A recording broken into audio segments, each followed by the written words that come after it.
The following program is underwritten by the Nevada Irrigation District. Since 1921, providing clean and healthy drinking and irrigation water to more than 24,000 homes, farms, schools, and businesses in Nevada and Placer counties.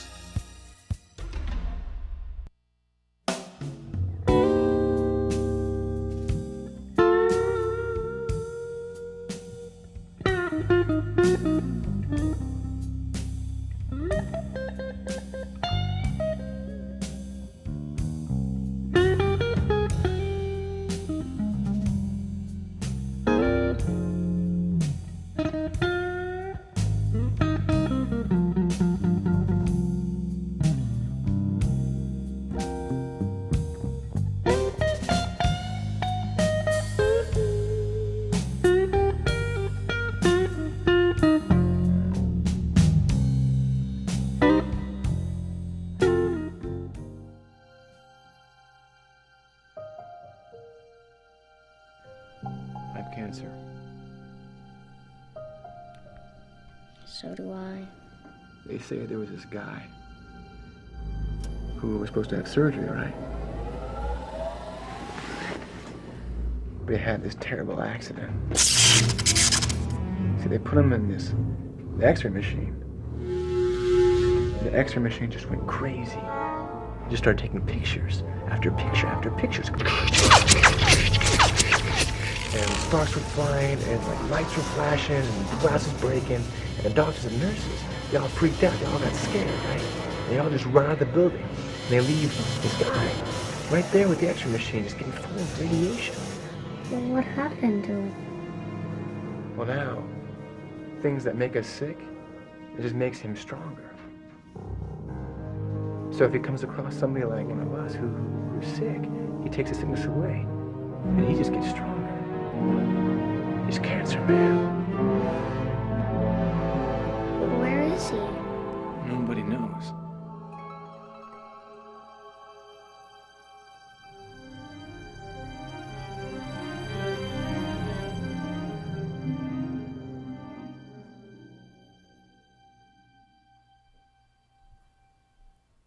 Welcome to NCTV Interviews. Today we're going to be listening, hearing, watching all about the Nevada County Composers Cooperative. We have a group of local composers with us today. And first, Mark Vance, would you please tell us a little bit about Cancer Man that we just watched?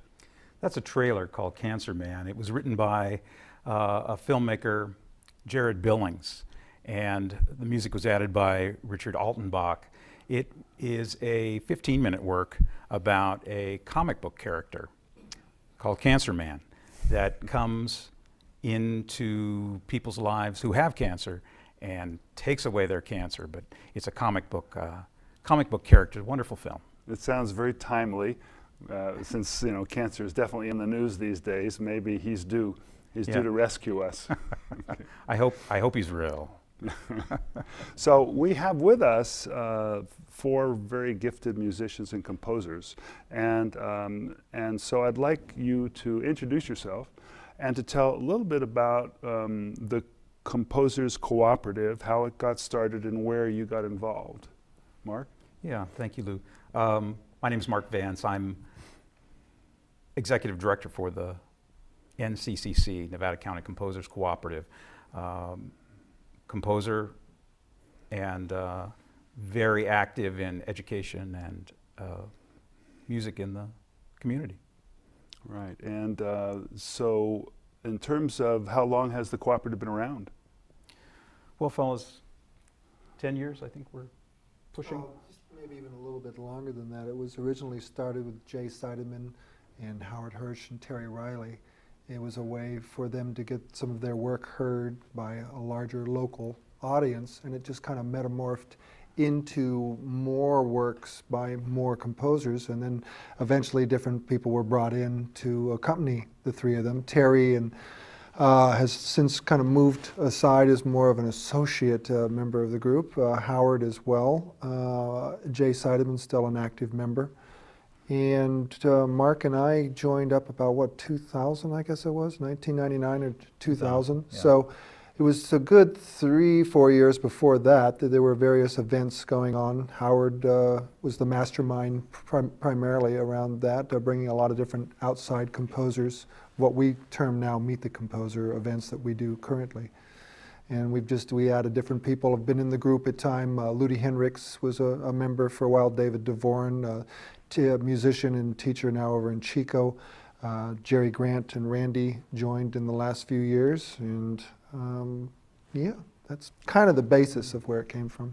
A lot of people have remarked that Nevada County is this crucible of talent, tremendous number of artists and musicians, and it seems that this group, as well as many other performers that are involved in the county, really does innovate. There's a lot of new music. I mean, you're all involved in actively composing, which is a great asset to our community and maybe one that people don't really know much about. So as we go through, just bring up anecdotes if you like. Mikail Graham is well known in the community, a DJ at KVMR, and has been a performing musician here for many decades. Actually, you were born and raised here. Yeah, more or less. The family dates back to about 1849, so I've got a couple of years back there. Yeah. You look good. You know, it's the company I keep, you know.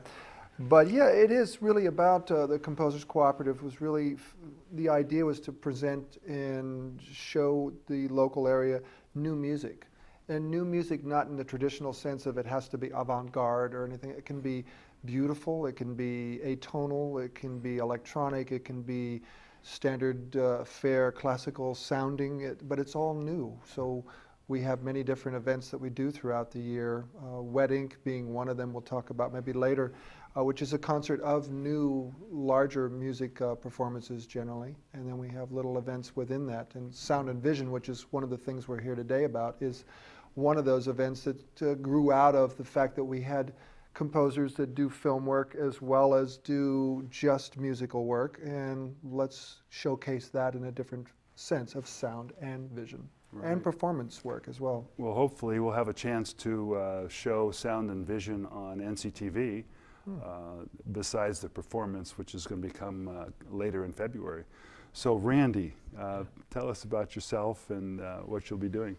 Yeah, I'm a saxophone player, clarinetist, and been composing for many years. I studied in the Bay Area and then lived in New York for about 10 years and moved back to California in 2002.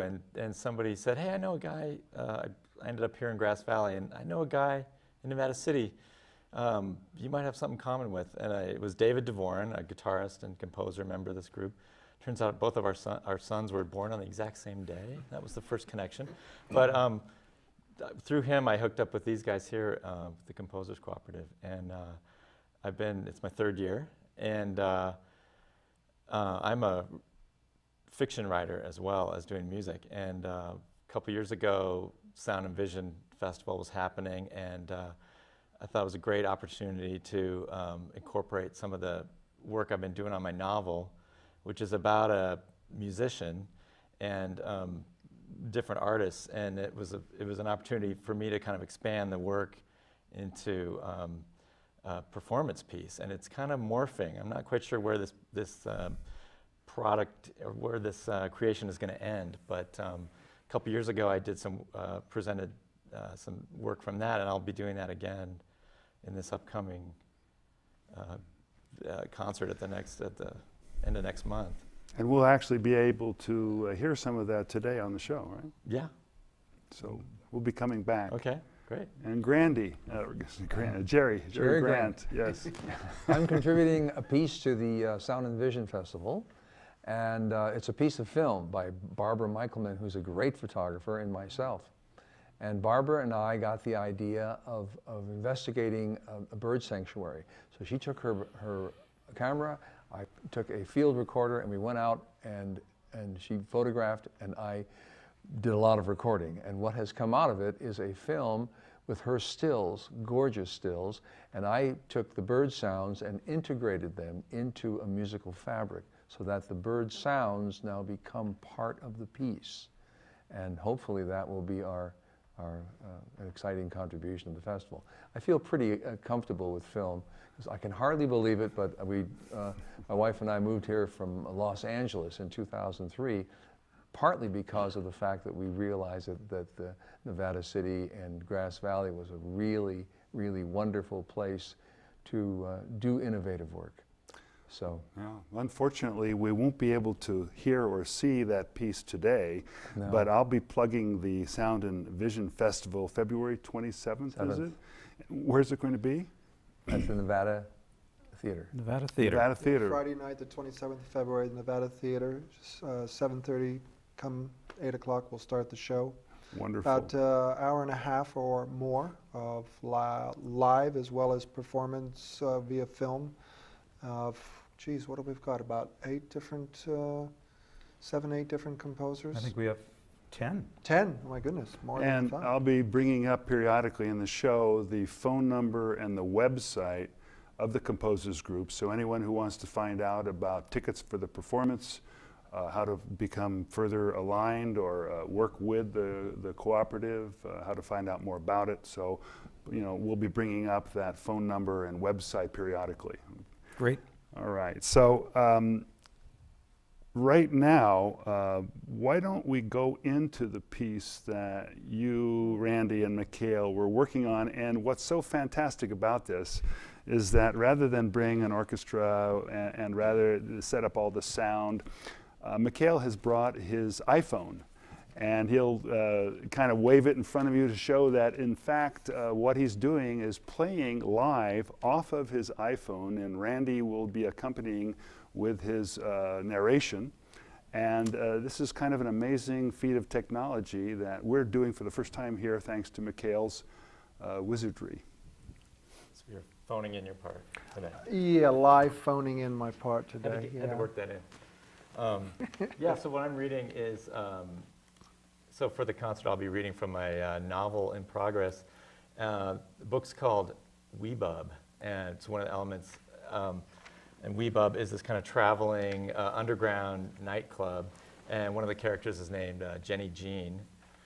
And she's a woman, she's a little messed up in this scene, but it's a scene where she enters Weebub, and she's in kind of an altered state. And I was working with Mikail at a concert, and I thought, we were planning for a concert. I thought, Mikail, why don't you do some live sound design? That would be a cool thing to do. So we tried this an earlier event, and we're reprising it, adding some new stuff for this. So I'm going to read maybe a couple pages from that. All right. Moon tugging, cycling again. Jenny Jean in vaporous days, down in the hole. Weebub, palace of night, belly crawling weebubbery. Few are clued in to the latest visitation of this itinerant wonderland, the locus of festive gesturing. It appeared to Jenny Jean as she was walking back home from the sandbox. She couldn't pass it up. She never could. She turned a corner, triggering signals, an off-kilter rattle of metal, inaudible to all save her. A seemingly inert pipe joining brick wall and sidewalk was the source of an incessant, narrow-pitched clatter. A fire escape ladder was bobbing in the millimeter range. A discarded pie tin in the gutter was undulating at the microscopic level. Location of object, amplitude of vibration, all were mentally mapped, coordinated. Jenny Jean knew Weebub was below and to the right. She opened a gray metal door covered with graffiti.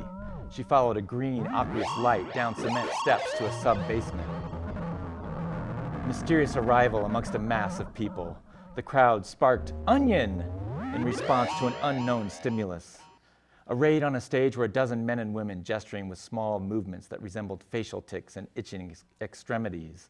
They were surrounded by a dark orange stage curtain, much too long for the low-ceilinged cellar that Weebub was this time. The curtain puddled onto placid concrete, mauled by gyrating bodies, an infinite number of bodies. How to dance or do these movements that resembled movement to music? Rhythm throbbed throughout this place. It manifested not as a physical pounding or an audible sound, but rather as an absence. A periodic vacuum sucked sound out of the air, holes in aural fabric. The ether was momentarily abolished. time and again. She was at a bar made of 3 rows of stacked orange crates laid end to end and covered with a thin light green cloth interwoven with metallic threads, rubber plants, long scraps of carpet on a concrete floor, the feel of people everywhere. There was Cal. Astro Girl! Drink in his hand, drink in her hand. He disappeared.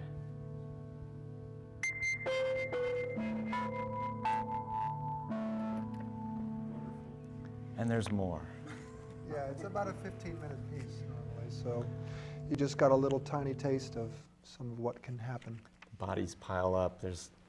We get, I think Boho Monbronco, the renegade beatnik poet, shows up, and there's a live band and all kinds of stuff in this. And Mikail does all the sounds. And But he uses more than an iPod, Yeah. or still with the iPod? Well, we'll see what Mikail does. Yeah, and I should Or the differentiate. iPhone. I mean, the iPhone, it's not a pre-recorded thing. I'm actually performing this live, touching the surface of the screen to generate different tonalities. So I will be using this live with the piece. Actually, the piece that John Dederick and Menlo McFarlane, who I've done about 8, 9 different films with so far at various Sound and Vision Fests and Wet Ink events, we're doing a live piece, and all 3 of us are playing iPhone for the soundtrack of the piece live. It's a performance piece, so each of us has an iPhone with various instruments on it. So the story itself is quite different.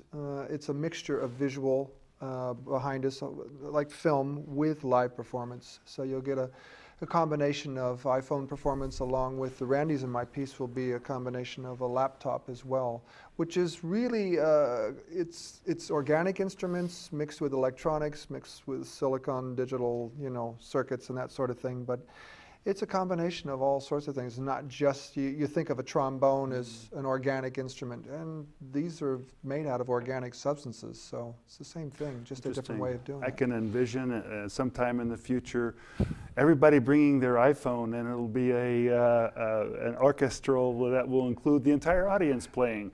Yeah, I'm waiting for the holographic controller and the where I can just sit and control it all. iPhone jam Here section. you go, baby. It's interesting because I like what I like about doing the spoken word is you're reading this prose and it's creating images in people's heads. So I'm not you're not telling them exactly what it is. They're creating that, but then that's also what you're doing. Yeah. It's the sonic equivalent. And I think seeing your other films that you've done with Menlo, also it's like I knew, this book is kind of trying to create a mythology and alternate kind of past and present, and that's what you guys do in your film. So I thought Mikail can do this sonic, and I think it really it's a really fun piece. works really well. And each one is different because Yeah. the intonation of how he's reading as well as what I'm choosing to play in the moment, it isn't something that's scored perfectly out. I mean, it could be, but we've chosen to just leave it to each performance being a little individualized. And I could see there also being a visual component in terms of images somewhere at some Could point. be. Yeah. At this point, what we've chosen is to let the audience create the images in their own minds based on what they hear. And you can watch the performance or you can close your eyes and just go there. And it gets pretty dark in places too. You just heard a tiny little aspect of it, but it's an interesting piece. I like it a lot. Again, reminding everyone, February 27th, Sound and Vision Festival. And be sure to bring up the telephone number and website so that people can call or visit.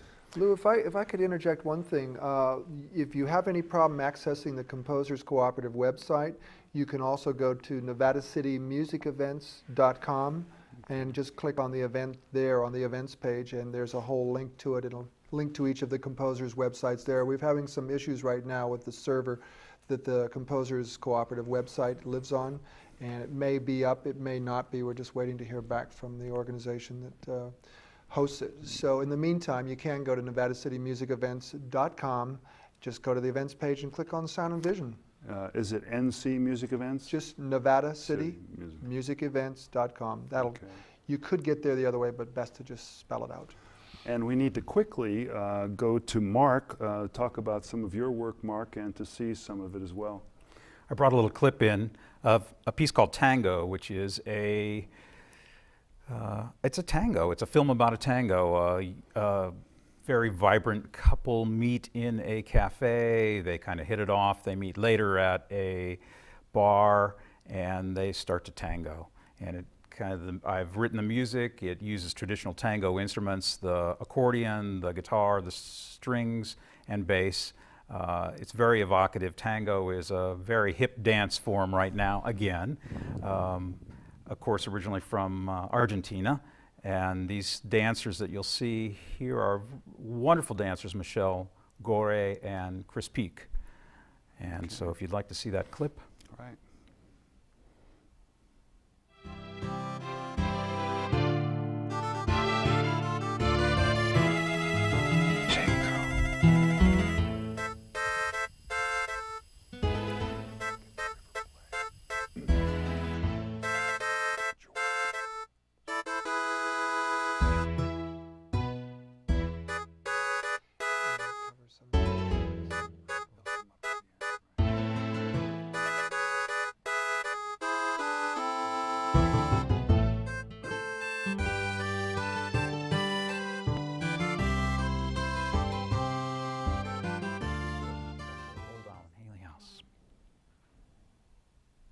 Oh yeah, that was great. Where was it filmed?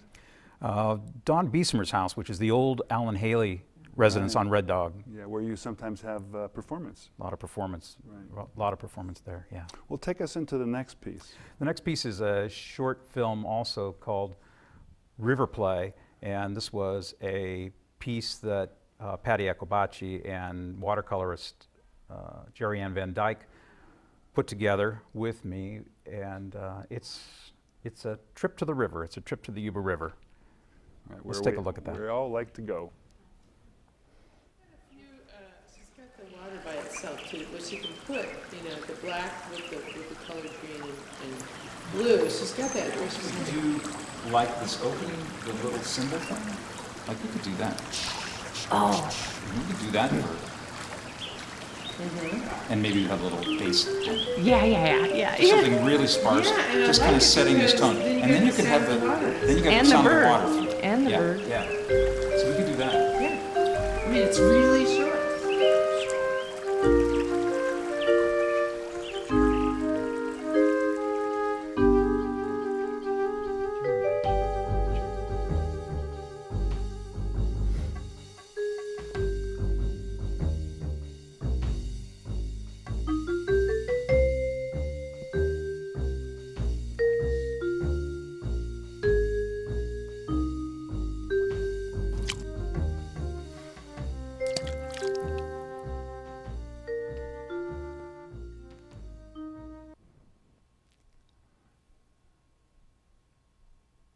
So we really get a sense of the variety, the texture of artistry and nature. It's really fantastic what has been incorporated. So I encourage people really to support the Composers Cooperative. And Jerry, I thought you might wanted to add a bit more.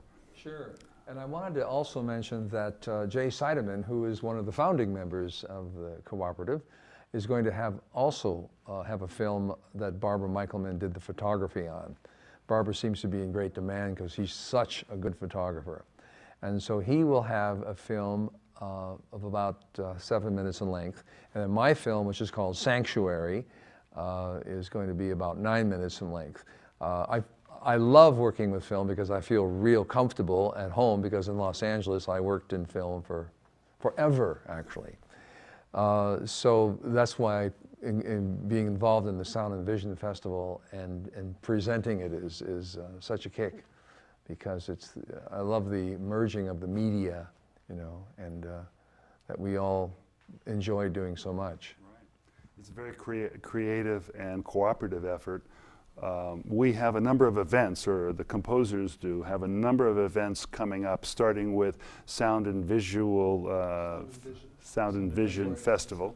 And perhaps while we're looking at that, the screen could be brought up to show actually the names of the events. But after Sound and Vision Festival, what do you have? The next one, Meet the Composer, which is going to be an interesting one this year. It should be fun. Musical humor. humor. So we're going to be tackling the world, since there's so much Is it stress going on these days. Stop Me If You've Heard this one? Yeah, Or two composers walk into a bar, I think. yeah, either one will work. This is at the Nevada City Winery Yes, in right downtown next to the Nevada Miners City. Foundry. Yeah, this is the one that includes lovely hors d'oeuvres and wine and in a beautiful atmosphere, a kind of a salon atmosphere that they used to have hundreds of years ago to present. And that's followed by the Young Composers Concert that Jerry and Mark are very much involved in. Yeah, Young Composers, that's June 7th. Correct, my birthday. There you go. Ah, okay. So- Well, you should Perfect thing celebrate. to be doing for your right. birthday, Lew. Okay. And then we have Wedding coming up. Wedding the following week after that. June And 10th, yeah. Wedding happens every year, and it's also in collaboration with Music in the Mountains, who are good enough to work with us, and vice versa. It's a really fun collaboration. And then you do benefit concerts throughout. Yeah, And we that- do a benefit concert for the cooperative every year, or at least we work hard to try and do it every year. It's like Sound and Vision. There's some years where it seems, well, we'll wait for another year. A good avenue for second performances. So many times we work to write something, get it performed, and then Yeah. what? So a benefit concert is really a venue for second performances. Great. And of course fundraising. Yeah, nice way to add in further refinements and And what do you do with the young composers? I mean, what format does that take for people who have never been? Oh, Young Composers is an educational program. Really, it's a collaborative program between Music in the Mountains and NCCC. And it's a year-long, school year-long education program that has, we have about 20 students this year that are involved in all the different aspects of creating music, and culminates with a performance on June 7th, your birthday, with a performance of their works. Celebrate your birthday by coming to the concert. Right. Now, it really turns out to be an extraordinary concert, even with people who have just come into the group and have been tutored for just a year, and they come up with amazing work. Well, I'd like to thank all of you, Jerry Grant, Randy Mckean, Mikail Graham, and Mark Vance, the Composers Cooperative, our talented group of local composers, plus many others who will be performing as soon as February 27th. So please support them, support NCTV, become a member. I want to thank the ROP crew, which first time has been doing NCTV interviews, a fantastic job. I want to thank April and JMO and Yusra, as well as all the people in the control room doing a great job. Thanks to the ROP class, and thank you again. Hope you'll continue watching.